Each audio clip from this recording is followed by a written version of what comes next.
I'm going to talk this evening about a book that I recently wrote with John Mearsheimer from the University of Chicago.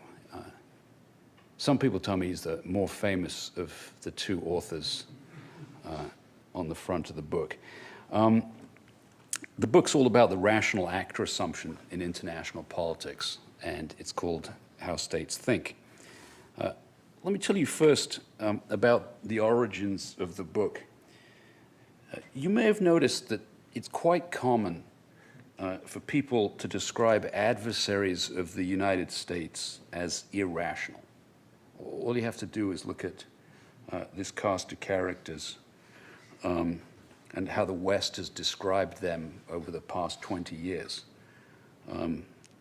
Saddam was irrational. Then, of course, we had Ahmadinejad, who was crazed. Gaddafi was crazy. I particularly like the Mad Dog reference. Kim Jong-un was a madman. And, of course, when we started writing the book, the new irrational tyrant on the scene was Vladimir Putin. And this claim that leaders are irrational might actually be more influential in the academy. What I was talking about before was sort of the public perception.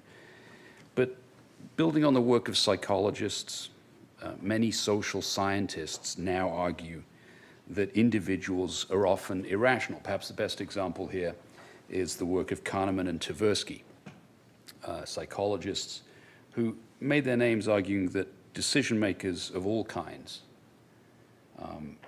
leaders and regular people, just all kinds of decision makers, are frequently irrational.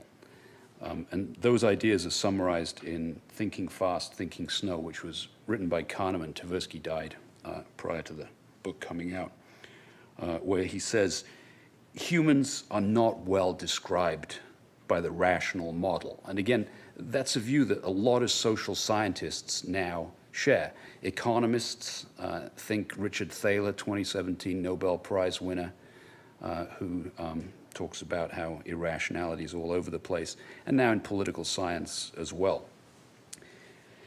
So it occurred to us as political scientists that if these claims are true, scholars and practitioners of international politics are in big trouble. Consider that most scholarly arguments, and this was a personal thing, including my argument and John's argument, are based on the assumption that states are rational. And a lot of other arguments are too.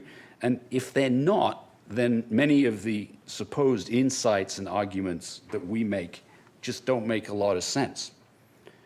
And then if you turn to the real world, if states are irrational, then it's going to be especially difficult for policymakers to make policy, for leaders to decide what policy they're going to adopt towards another state, because they have no idea how that other state is going to behave. So again, IR, international relations, both scholarly international relations and academic international relations would be in big trouble. So this raised two questions for us.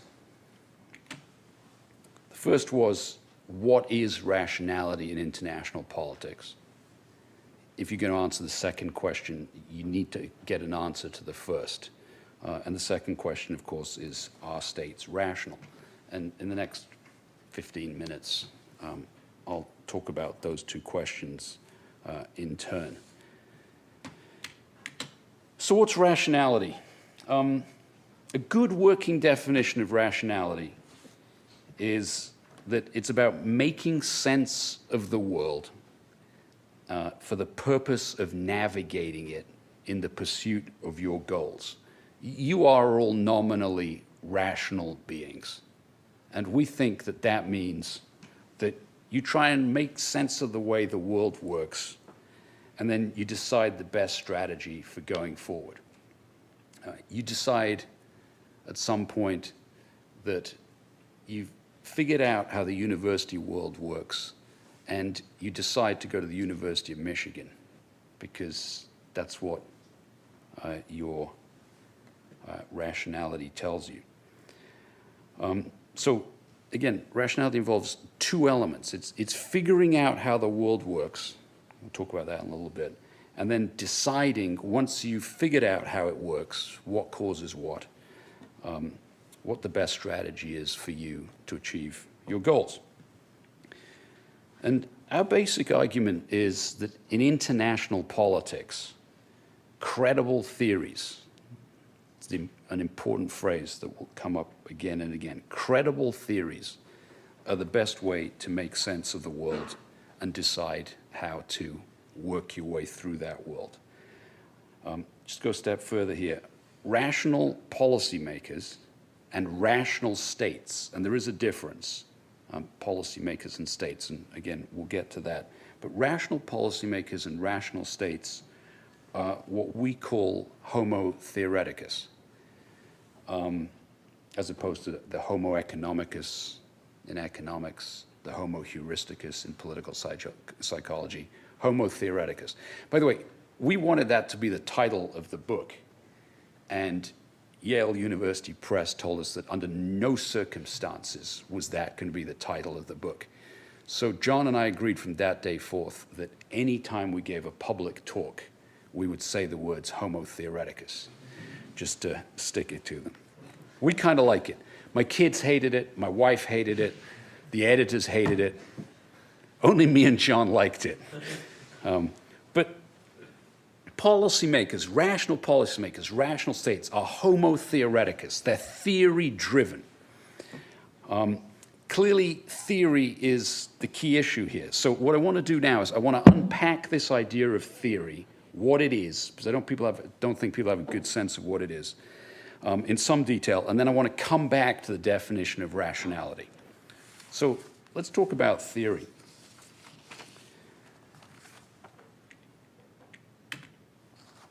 A theory is, stripped down to its essentials, a simplified description of reality that explains how some facet of the world works. To take this a step further, theories are comprised of what we call empirical claims, assumptions, and causal logics. And let me give you an example from one of my favorite theories, which is not actually one of my favorite theories, but it's democratic peace theory. Democratic peace theory has an empirical claim. It's an international relations theory that says that democracies rarely fight each other. That's your empirical claim. And then it has a handful of assumptions and logics that explain why it is that democracies remain at peace. So together, the claim they don't fight each other and the explanation for why they don't fight each other make up democratic peace theory. Our view is that virtually all policymakers in international politics depend on theories to make sense of the world and to make decisions about how to act. And the great example here is the famous economist John Maynard Keynes, who said a long time ago, the ideas of economists and political philosophers, those are your theories, right, are more powerful than is commonly understood. Indeed, the world is ruled by little else. Like theory is king, right? Madmen in authority, that's leaders.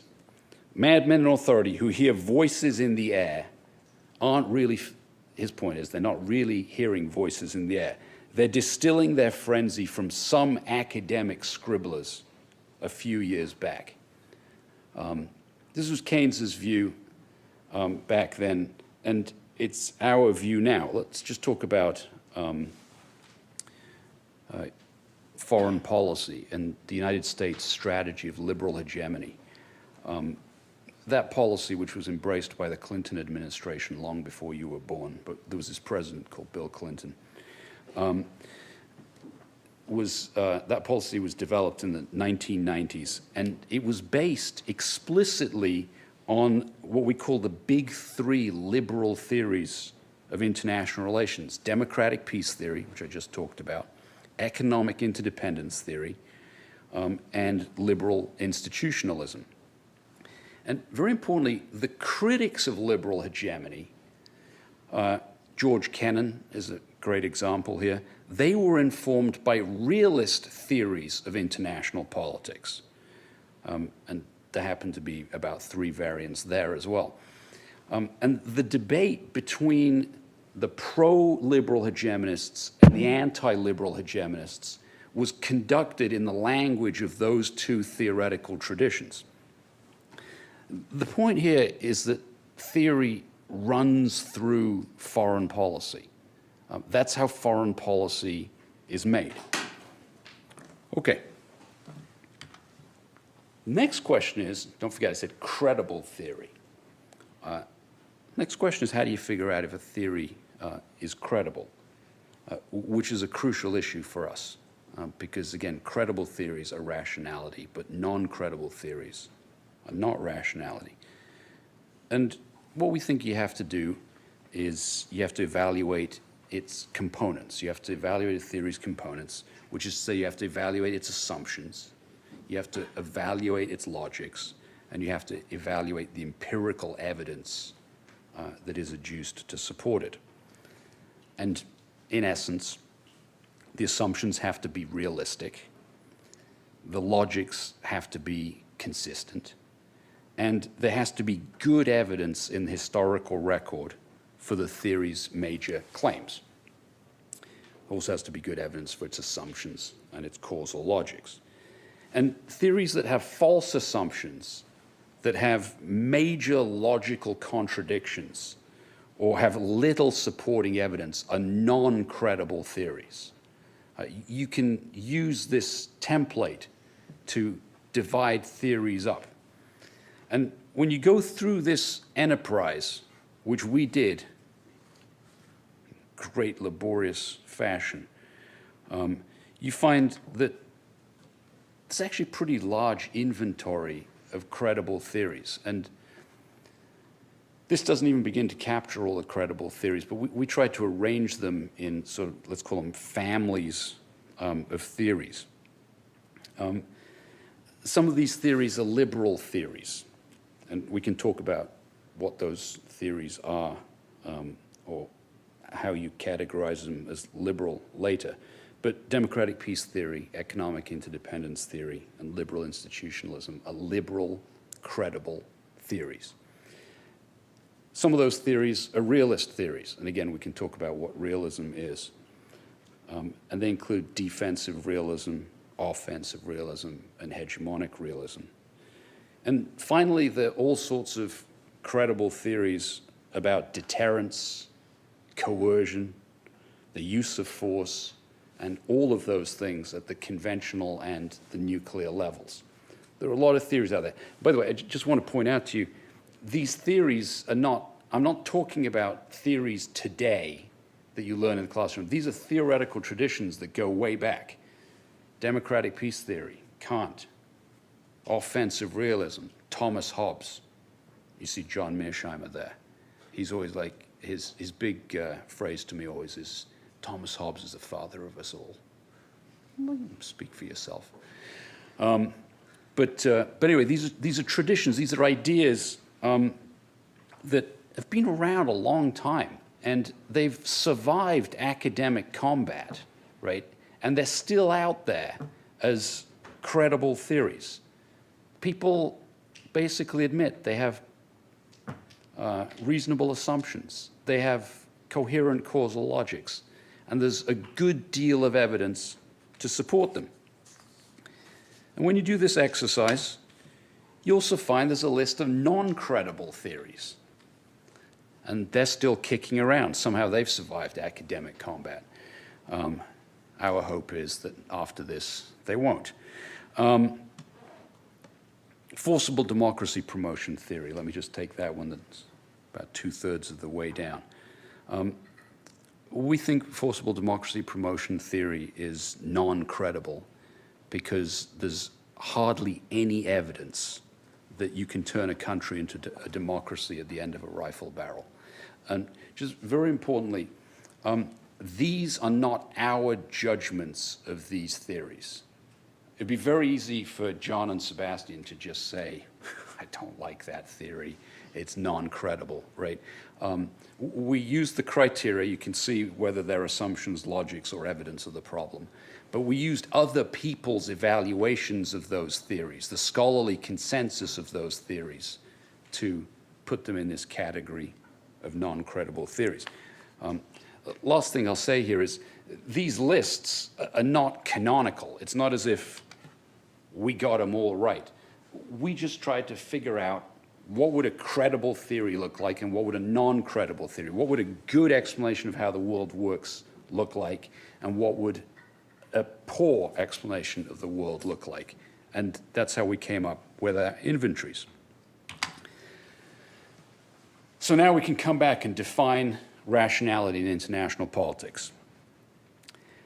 Rational policymakers, we'll start with policymakers, are homo theoreticus. Okay, I've got to say the word twice now.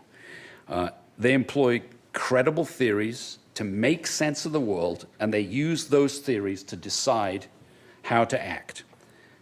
Conversely, non-rational policymakers, we're still talking about policymakers, employ non-credible theories or resort to some kind of non-theoretical thinking. We actually believe that most human beings are theoretical animals, but occasionally there are people out there, decision makers out there, who are not theoretical animals. They use a data-driven approach, which we distinguish from a theoretical approach, or they believe that decision-making is emotion-driven. We don't think of those as theoretical thinking. By the way, emotions, there's this famous scholar, Antonio Damasio, who's pointed out that you have to have emotion to be rational. But what we're talking about when we say emotion-driven is people having nervous breakdowns, right? When Helmut von Moltke, this Schlieffen plan fails in 1914, he has a nervous breakdown, right?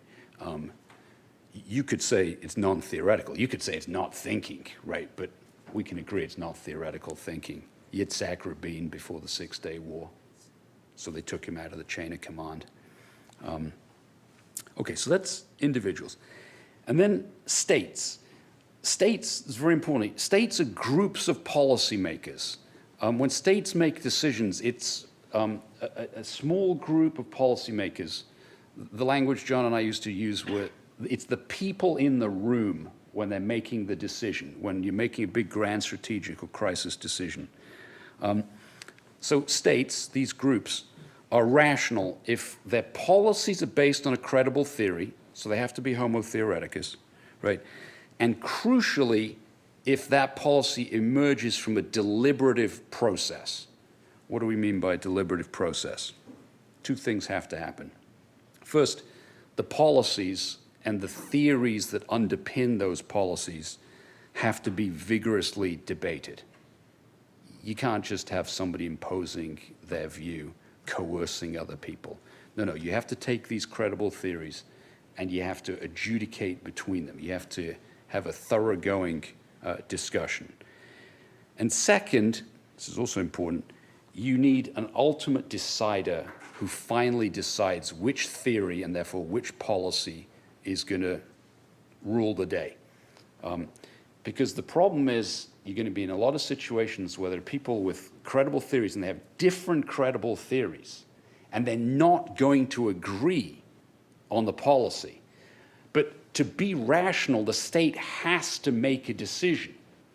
So all states are organized hierarchically. They have an ultimate decider who has to listen to these debates between these credible theories and sometimes has to adjudicate between them because their subordinates can't agree. Okay, so that's rationality. Oh. So are states actually rational? If that's what rationality is, are states actually rational? And our research strategy here could not be that we would look at every single decision by every state in world history, because we'd still be working on the book for the rest of our natural lives, and John is a lot older than I am. Our research strategy was to examine 10 cases, 5 grand strategy making cases, and 5 crisis decision making cases that have often been said to be non-rational. These should be hard cases for us, right? We say states are rational, and so we just went and looked for cases that everybody says are non-rational. We shouldn't be able to find much evidence in those cases that these states were rational. When you think about the Japanese attack on Pearl Harbor, the first thing you think is not rationality, is my guess. When you think about Hitler invading the Soviet Union, it's Barbarossa on the slide. When you think of the July crisis that spiraled out of control and caused World War I, you probably don't think rational. But we took those cases. We're like, let's take a look, see if they were rational. And the fact is that they were. In each of the 10 cases, the state's policy was based on a credible theory and emerged from a deliberative process. So we concluded on the basis of those 10 cases that most states are rational most of the time. And our logic here was, if all of these states that are said to be non-rational, like great examples of non-rationality, if they were rational, then we'd probably argue that the states that people think are rational were also rational. That's a limitation of the project, by the way, because, again, there's only a limited number of cases you can look at. But we thought by taking hard cases, our case would be more convincing. And when we thought about it, actually didn't take us long because we're realists, we didn't find this all that surprising. Look, international politics is a dangerous business. States have to think long and hard about their strategies. They're not just going to go off half-cocked and do whatever comes to mind. They're going to think seriously. And what does think seriously mean? It means that they're going to use credible theories, and they're going to deliberate about their every move. So that's why states are rational. It makes sense to us at a sort of conceptual level. Let me expand on one of the cases, which is NATO expansion. And I'm going to talk about NATO expansion because it is intimately tied to the current war in Ukraine, which I'm happy to talk about. And I'm guessing somebody's going to ask me about. I've prepared an answer. Let's talk about NATO expansion. The Clinton administration's decision to expand NATO has often been described as non-rational. It was described as non-rational at the time, as you can see from these quotes. Foolish, folly, logical inconsistency of major proportions. These are some pretty prominent scholars, by the way. Kenneth Waltz. John Mearsheimer thinks Hobbes is the father of us all. I think Kenneth Waltz is the father of us all. It's just, but he's a big guy in the business. But whatever you think of the merits of NATO expansion, and I want to be very clear here, John and I think NATO expansion was a disaster, okay? We think it was a disaster, and we think it was primarily responsible for causing the war in Ukraine. Okay, so we think it was terrible policy, but it was a rational policy. It relied on a credible theory, and it emerged from a deliberative process. Let me tell you about the basic story here. Policymakers in the Clinton administration had very different views based on different credible theories about the best way for dealing with Russia in the early 1990s. One faction argued that Russia would see expansion as a threat and respond aggressively. That's a realist argument. And the key people here were Secretary of Defense William Perry, not to be confused with the Super Bowl winner from the Chicago Bears, and Chairman of the Joint Chiefs of Staff, General John Shalexvili. The other faction, which was equally powerful, believed that Russia could be persuaded to see the world in liberal terms and ultimately join the liberal international order because they would understand how great it was to be part of the liberal order. And this argument was made by National Security Advisor Anthony Lake, who, by the way, is a big proponent of democratic peace theory, and Deputy Secretary of State Strobe Talbot. So you had these two competing credible theories. And what followed was a deliberative process. There were fierce debates about NATO's future, beginning in the summer of 1993 and featuring all the key decision makers. Everyone got to make their case. Everyone got to poke holes in the other case. And then after a year, an entire year between all the principals of vigorous back and forth, they couldn't agree. So President Clinton steps in, and he's watched the debate unfold amongst his subordinates, this debate between two credible theories. And he breaks the deadlock, and he favors the liberals, and he decides on expansion. So what you got was a rational policy. This was a policy based on a credible theory that emerged from a deliberative process, which is not to say, again, that we thought it was good. In fact, we think it was unsuccessful, but it was rational. You don't want to mistake rationality for success. I say to a lot of my friends, some of my divorced friends, say, you probably thought long and hard and you thought you were making a rational decision when you got married. And you probably were. You probably considered a lot of factors, thought long and hard about it. But it didn't work out. It doesn't make you irrational, right? You were rational. The process was rational.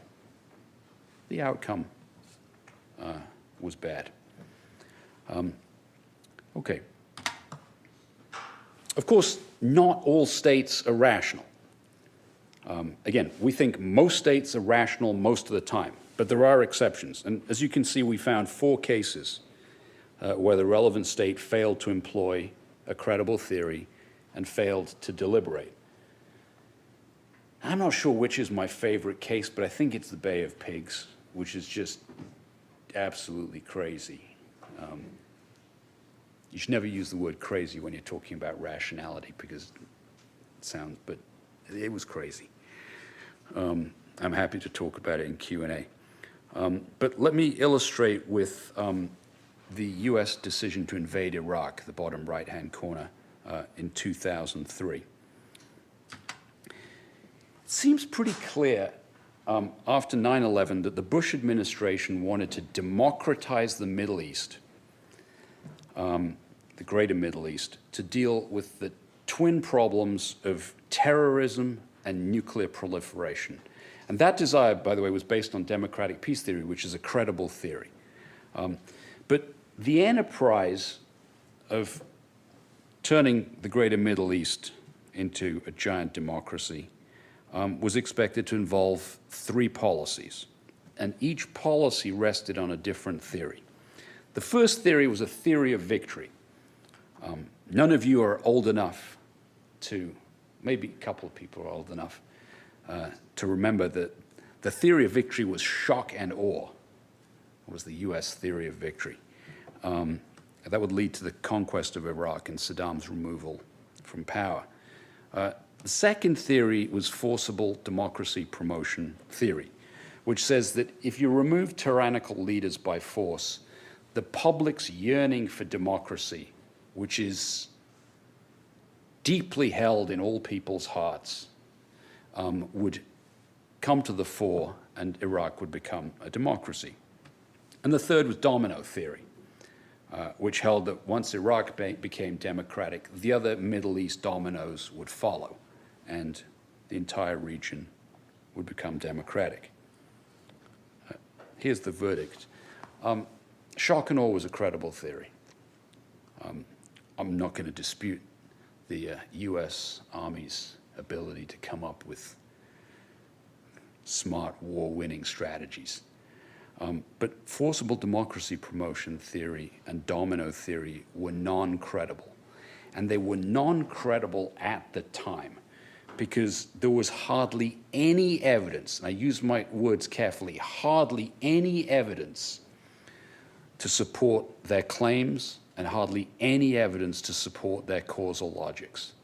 And they knew it. To make matters worse, the policy was non-deliberative. The chief proponents of the war were Vice President Dick Cheney and Secretary of State Donald Rumsfeld. And they basically shut down deliberation. They refused to discuss what was going to happen after Baghdad fell. And again, they knew Baghdad was going to fall. They had shock and awe. They ignored their opponents.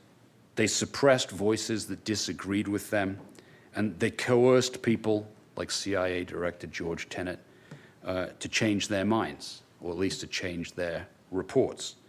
They did not engage in freewheeling, no-holds-barred debate. This was not a deliberative process. It was the negation of a deliberative process. All of which is to say, we got a non-rational policy. So, to conclude very briefly, what is rationality in international politics? Rationality in international politics involves credible theories and deliberation. Are states actually rational? Most states are rational most of the time. That's good news for me and John, because it means that the rational actor assumption is a solid foundation for doing scholarship, understanding international politics, and we believe it's a solid foundation for making international relations policy. So thanks very much, and I look forward to the discussion.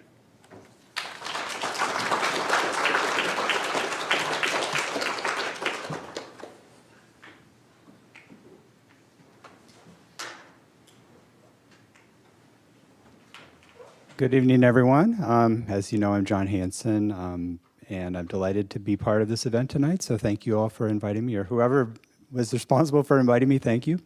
I am a political scientist, but my actual field is comparative politics, so I'm diving a little bit into international relations theory tonight, which I don't normally immerse myself in, but it's been really an interesting experience to read this book and think through the arguments, and I guess my job here tonight is to press you, Sebastian, a little bit on some of the arguments and try to raise some questions for us to think about. So nothing personal, of course. We're just going to bring up some issues that we want to think about. And as you note, one of the motivations for this book is to sort of, maybe rescue is too strong a word, but to respond to critics of realist theory who have argued that that decision making is not a rational process, that leaders are making decisions based on emotion or on simplifications of reality or heuristics, and that we can't really think of decision making as being rational. And if that is true, as Sebastian points out, then realist theory is in trouble. I mean, that's the whole basis of the theory, is that states are acting rationally in the international system. So I guess in that sense, we're trying to, an objective of the book is to redefine or to clarify the definition of rationality in a way that makes it more tractable so that it's more usable as we look forward. And that means responding to some of the existing theoretical approaches. So you didn't get into your talk, but we could get into rational choice theory, and I might do that a little bit, and how that differs a little bit from the way you're talking about rationality. But then also the work of political psychologists and some economists who have talked in the behavioral economics tradition, who think about ways in which, the decision-making processes that people follow don't always accord to what we might think of as rational behavior. So in this case, we have a theory of rationality, a description which is based on the two key elements that you point out. First of all, that decision makers are operating according to credible theories. And second, that when deciding what actions to take, there is a process of dialogue and discussion that sort of vigorously considers all the possibilities and reaches a decision. And so I'm going to start with focusing on those two things and just see if we can tease some things out there. So you mentioned that credible theory doesn't always lead to the best outcomes. For example, you brought up the scenario in which you disagreed with, that the idea of NATO expansion was a good policy decision after the breakup of the Soviet Union, but you nevertheless said it was it was based on a rational process. It was a rational decision. And so one of the things that's clear is we need to separate, just because the outcome may not have turned out to be a good outcome doesn't mean it wasn't based on rational precepts. So, but one of the questions that I had for you is kind of on the flip side of that. If the Clinton administration and the Bush administration during that time, who were supporting NATO expansion, were operating according to a rational theory, what sort of theoretical perspective is Putin operating from in making the decision to have a military intervention in the Ukraine? And is it rational? By that definition of being credible, based on a credible theory of the world. Well, yeah. Then I'll follow up on the next part. Let me just. Can people hear me, or It's fine. you don't need this?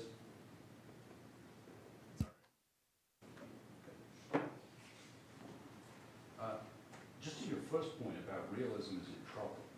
I think all of international relations theory is in trouble.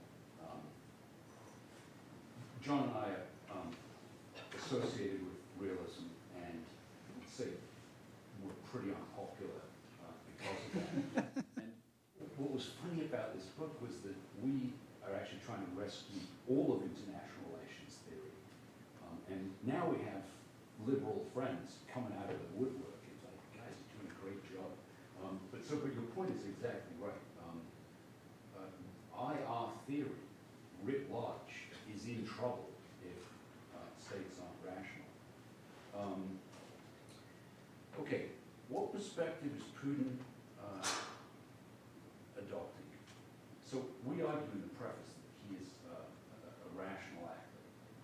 And let's just talk about the two aspects of his rationality. So as you remember, the first thing is he has to have a credible theory. And a lot of people argue that his desire is to create a greater Russia, create a Russian empire. And that's not credible. We don't think that's why he went into Ukraine. We think that Putin was terrified by the thought of a Western bulwark in Ukraine on Russia's border. And so we think this is straightforward balance of power theory at work. And don't forget, Putin made this very clear a long time ago. Well, let's go all the way back to 1991. Gorbachev, in 1990, asked the Americans, he said, please, we're going to concede, and you get to have Germany already moving towards what was going to become Russia. He said, but please, no further. And the United States said, don't worry, we will not expand NATO 1 inch to the east. Well, then you get the first tranche of NATO expansion, and the Russians complain. You get the second tranche of NATO expansion. And then in 2008, they say Ukraine and Georgia are next. And Putin then goes to war. Everybody remember the war in Georgia? There's this little war in Georgia, right? And he was making it very clear at the time that Russian security was at stake. And in fact, Bill Burns, who's now the director of the CIA, wrote a great memo. He sent it back he was the ambassador to Russia at the time. And he said, I want to be very clear, I've spoken to everybody in Russia, not just Putin, Putin's enemies. He said, I've spoken to, quote, knuckle draggers in the Kremlin. He said, I've spoken to the opposition, I've spoken to civil society. Ukraine is a red line for Russia. It is central to Russian security. So, of course, the US continues to push. 2014, he takes Crimea. And even then, by the way, no one referred to him as irrational. Nobody was saying he was irrational then. And then 2018 comes around and he goes to war. And the problem is we have this tendency to equate war and violence with irrationality because we live in an enlightened age. But we think he was behaving on the basis of a credible theory, which is balance of power theory. And this was going to be the thing that finally tilted the balance of power irredeemably against Russia. So that's the first question. Second question is, did he deliberate? Because you'll remember these videos of him sitting like 60 feet from everybody else in the rooms. We didn't know if it was because of COVID or because he was worried that one of his advisors was going to try and kill him, right? So that's not funny. But the point is that we got this idea that he was this isolated guy. But when you look into it, again, think about Bill Burns' memo in 2008. There was a consensus in Russia, right? He was talking to people who agreed with him. He was not bullying them. There's all these stories about how somebody wrote a response to us in Foreign Affairs about how he offed a bunch of Russian generals. And there's no evidence for this. He didn't off anybody. They basically had a consensus that this could not stand. And they had a deliberative process. Sergei Lavrov made it pretty clear they had a deliberative consensus. Now, I want to be very clear. We don't know. Like, we're not saying that we know for sure there's a deliberative consensus. 25 years from now, we're going to know. And, we could be wrong, right? But everything tells us, everything we know from the other cases we looked at is that these are hugely important decisions, right? If you're talking about the security of Russia, if you're talking about going to war in Ukraine, and by the way, he did not think it was going to be easy. Everyone in the West thought it was going to be easy. Putin did not think it was going to be easy, one. Two, he did not intend to conquer the country because he did not take enough troops in when he went in. Let's set that aside. He was making a life and death decision. And you don't think he'd have consulted with people? You don't think that when you're in that situation, you're going to get as much help as you can? You don't think Bibi Netanyahu, after October 7th, didn't talk to everybody he could? This is a real problem, and he needs to talk to people. And in fact, as we know, he spoke to the opposition, he spoke to anybody who would talk to him. So, we think it was a credible theory. We think it was rational. And we want to be very clear, we do not think it was a nice thing, we do not think it was a moral thing. And we don't even know if he's going to succeed, though the evidence now seems to be that he's on the verge of success. But that's not the question. Morality is not the question, success is not the question. The question is, did they make a rational decision? I want to follow up on a couple things, not with respect to this example necessarily, but when you look at a case, what are the criteria for deciding whether a theory is credible or not? If I want to duplicate the research myself or someone else does, I guess let me back up to say one danger, we're redefining rationality, the theory. In order for it not to be squishy, because there's a temptation for say, well, in general, yes, states are acting rationally. So if the definition of rationality is so squishy that pretty much anything can be defined as a rational action, how do we know whether a theory is credible versus whether it's not credible?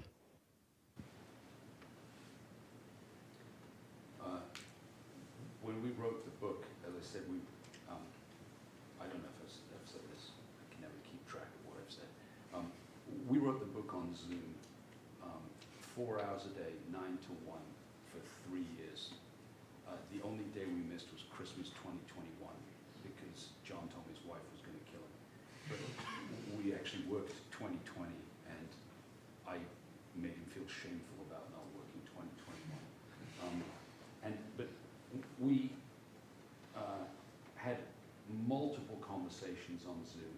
I'm talking 3, 4, 5-hour conversations with a lot of our friends, or our remaining friends, in the academy. And they all brought up this issue. They said, you guys have set the bar for rationality so low that everything's rational, right? And they would be very nice to us, but they said, you're clever guys. You can come up with some theory about why this was a good idea. So we were aware of that, and so it's an excellent point. Couple of things. One is you have to clear a pretty high bar to be a rational theory. Don't forget, you have to have realistic assumptions.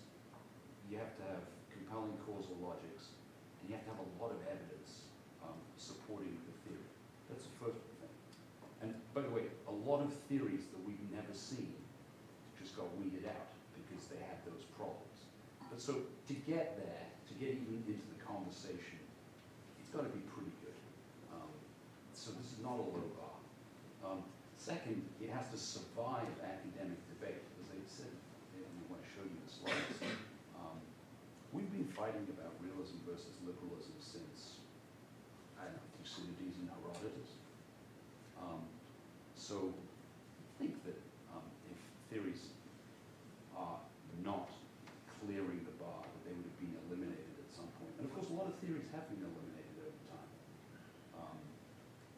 And we came up with a long list of non-credible theories. So that's the first point. Second point is there are also other non-theoretical ways of thinking. So we have all of these credible theories, but you've got to remember there's this set of non-credible theories, admittedly shorter, but there's also non-theoretical thinking, right? So the bar, in our opinion, is high, and there's a lot of stuff below the bar that would count as non-credible. Go to your second point, though, about where you draw the lines. That was another difficult problem. And look, anytime you come up with definitions, there's going to be some squishiness, I think, as you know. Some things are going to make it easily. Like when you're talking about, I'm interested in great powers. When you're talking about great powers before World War II, Germany, for sure, right? The Soviet Union, Britain, United States.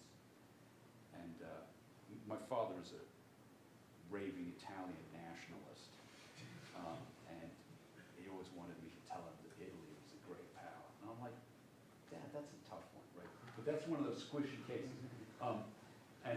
But you know, though, that Belgium is not, right? So there are going to be, there's room for disagreement, I think, at the sort of liminal point between credible and non-credible. That was the first thing. Second thing we had to worry about was we didn't want people to think this was Sebastian and John coming up with a list of theories they don't like. So we, for some reason, have a terrible reputation for doing that.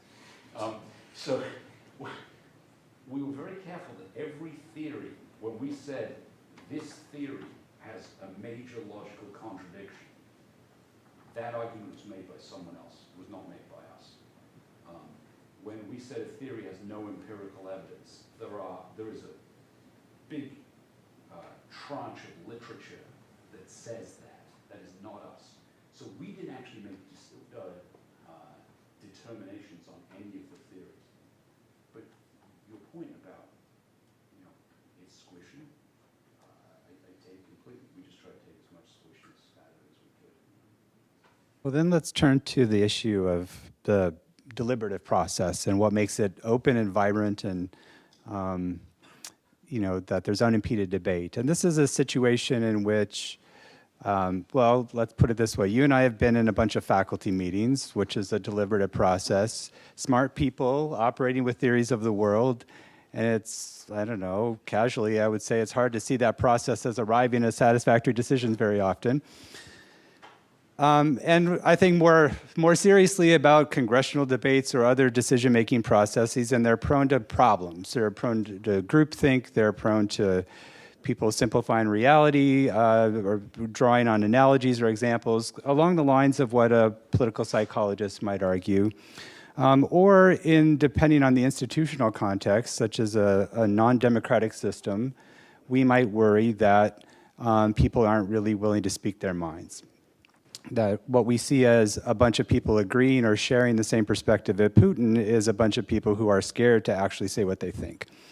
And so, how, in that context, how can we be sure that we have a process, a deliberative process that is really providing what it needs to provide for these kinds of decisions?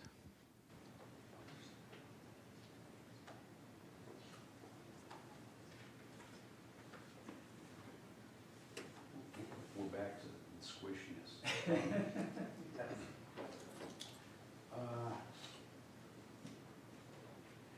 When we looked at the decision-making process, this was empirical, this was not theoretical.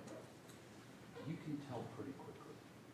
And the four things we were interested in were suppression, concealment of information.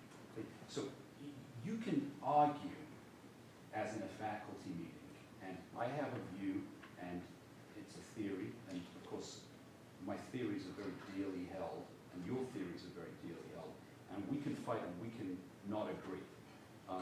But we have to have that discussion on equal terms. I can't hide information from you. That's one. Two, I can't coerce you. I can't reach across the table and be like, you don't agree with me. I can't suppress information that might support your point of view. I can't remember what the fourth thing was because, I actually have my book. This is embarrassing. I have my own book underlined because I can't remember what I said. But there was a fourth. And it's quite clear that in the cases of non-deliberation, you see it right there. My favorite one, now you're going to let me talk about the Bay of Pigs. Bay of Pigs invasion. It's the craziest theory of victory ever. Right? There were two plans for the Bay of Pigs. The second one was called Operation Zapata. And they knew, this is the CIA, it was a CIA-run operation. We actually think it was because they wanted to get Kennedy early in his term. John's a bit of a Kennedy conspiracy theorist. Did not know that. Did I say that out loud?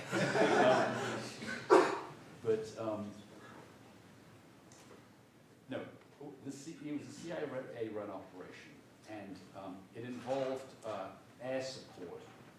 And the air support, though, was not going to come from the United States. It was going to come from planes the United States didn't need anymore. And they were going to lend to Cuban exiles who didn't know how to fly planes, but they were going to quickly train them. They did not believe the air campaign to clear the beach was going to work first. Second, they changed the beach. And the first beach you could actually land at. The second beach was impossible to land at because it was very shallow. And they knew that. And then they were going to hook up with anti-Castro insurgents on the island. The problem was that between the beach and the Castro insurgents was the worst swampy forest you've ever seen. They were never going to get there. And worse, there was no anti-Castro insurrection. And they knew this, so the CIA knew this. Okay, so they go into meetings and they just lie. The Joint Chiefs of Staff say, we don't think this is going to work. And they say, you don't know what you're talking about. It's going to work. We figured it out. We don't think that there's an insurrection. It's going to happen. Don't worry. We've spoken to people. It's going to happen. Right? Now, I don't want to put all the blame on the CIA. My favorite story is that there were a lot of people, civilians, who thought this wasn't going to work, and they were just silenced, mainly by Dulles, who was the head of the CIA, but also by his sidekick, whose name I can't remember now. But anyway, but my favorite story is Kennedy. So Kennedy gets the operation dropped in his lap by Eisenhower. John also thinks, by the way, that Eisenhower was trying to get Kennedy. But anyway, it was dropped in his lap, and he just sort of went along with it. And then at one point, it's clear this thing's not going to work. And one of his aides, I can't remember who it was, it could be McNamara, says, you know, Mr. President, what do you think about Operation Zapata? And Kennedy says, I think about it as little as possible. Right. This is not a deliberative process, right? You know, you mentioned non-democratic systems. This is a perfect comparison. Compare that to Hitler and his generals, right? The story people tell is that, you know, Hitler was Hitler, and he just ran roughshod over his generals. This is not true. They had really significant discussions. And by the way, when Operation Barbarossa is launched, they still haven't agreed what they're going to do once they catch the Soviet army west of the Dvina-Dnieper line, which is where Russia's shaped like a funnel. And when you get to the Dvina-Dnieper line, you can't fight because the front goes from like 500 to 1,500 miles. And they argued so much, and Hitler was like, when we get there, I want to do encirclement battles, I want to crush the army in the field. And the generals are like, we want blitzkrieg, and blitzkrieg requires us to go straight to Moscow, and we cannot slow down. And they disagreed, and the generals would not back down. And he didn't fire anybody. He didn't kill anybody. It was a robust discussion. By the way, that's not what sort of the conventional historical view is. The conventional view is that he ran roughshod over his generals, but we read a lot of stuff on that decision, and it was a deliberative debate. Which is just to go to the last point. We actually don't think there's any difference between democracies and non-democracies. Again, as I said earlier, these are really important decisions. In democracies and non-democracies, they're always made by a very small group. Right? There's this idea that somehow in a democracy, public opinion, I'm sorry, but public opinion has nothing to do with what happens in the room. Right? When they're deciding if they're going to invade Cuba, right? Or they're deciding if they're going to invade France in 1914. They don't have a lot of time for public debate. They talk about the public, by the way, but what they do, what they say amongst themselves, and this is in every single case, the public's going to hate it. We're going to do it anyway, and then we'll spin it, right? Because this is the right decision, right? And we can't allow those kinds of concerns to intervene. So there's no difference between democracies and non-democracies. They're small groups. They have a very specific task, which they believe is very dangerous, and they don't want to make a mistake. Thank you. Well, Sebastian, we've had a very patient audience here, I think it's time we give them an opportunity to ask them. Oh, Yeah, just before we hop into the Q&A, I just wanted to thank Professors Rosato and Hansen for coming to speak with us, as well as to thank the Baroque Foundation for co-sponsoring this event, and specifically Dr. Bufel for helping organize. So, yeah. So with that, we can go into the Q&A.